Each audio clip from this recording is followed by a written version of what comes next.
Sa mga mari ko, may nagkatanong ulit about hyperthyroidism. Ano nga daw ba yung unang naging sintomas ko? So siguro, ang pinaka napansin ko guys, is pumayat ako.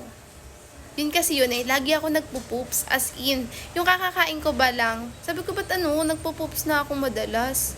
Ba't parang 2 times a day, minsan 3 times a day pa nga eh. So, from 55 kilo, naging 45 kilo ko. So, imagine niyo 10 kilo agad yung nawala sa akin. Tapos, hindi pa ako nagda-diet, be. Kain pa ako ng kain. Lagi ako nagugutom kasi noon. Tapos, may napansin na din ako na parang medyo malala. Nakala ko nga CKD. Kasi kinabahan talaga ako doon. Nangangati na yung likod ko. Sobrang kati ng likod ko. Na-share ko na to sa mga nakaraang video ko. Nagpapalit kami ng bedsheet noon. Ako pa dati, that time naglalaba. Sabi ko, hala, madumi ba ako maglaba? Tapos kada linggo talaga, binagpapalit kami ng bedsheet. Tapos ngayon, kati pa rin ako ng kati. Sobra. Tapos may nakakapana nga akong butlig na maliliit no. Kasi nga, super kati. So, sabi ng doktor ko, yan daw yung mga sintomas. Tapos, napansin ko din, pag naliligo ako, grabe kung maglagas yung buhok ko. Nalalagas din naman yung buhok ko before. Pero sobrang OA ng pagkalagas nung bago nga ako ma-diagnose ng hyperthyroidism. Ayan, sobrang lagas ng buhok ko. Tapos ano pa ba? Napansin ko na yung mata ko nun, dumalaki na siya. Yung kapag meron kang problema sa thyroid talaga, yung nakaganon, as in, lumuwa yung mata, doon ko na rin napansin. Yun yung mga napansin ko talaga sa akin.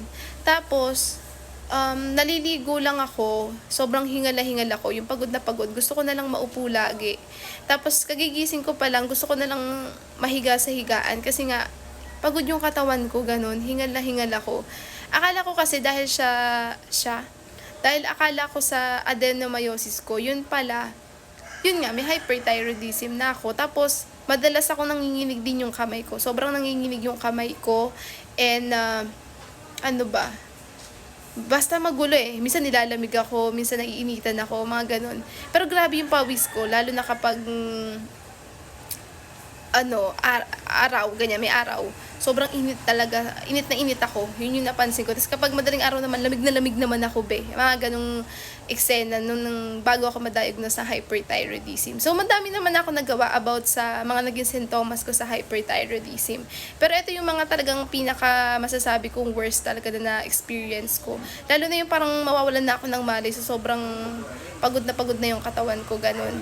So, pasensya na kung naulit ko na naman tong video na to. Pero, syempre, baka nga yung iba nagbo-worried na sila. Lagi nyo titignan yung leeg nyo. Kapag may napapansin na kayo sa leeg nyo, mas maganda, magpa-check up na kayo. Yun lang yung sinasabi ko sa inyo, magpa-check up kayo.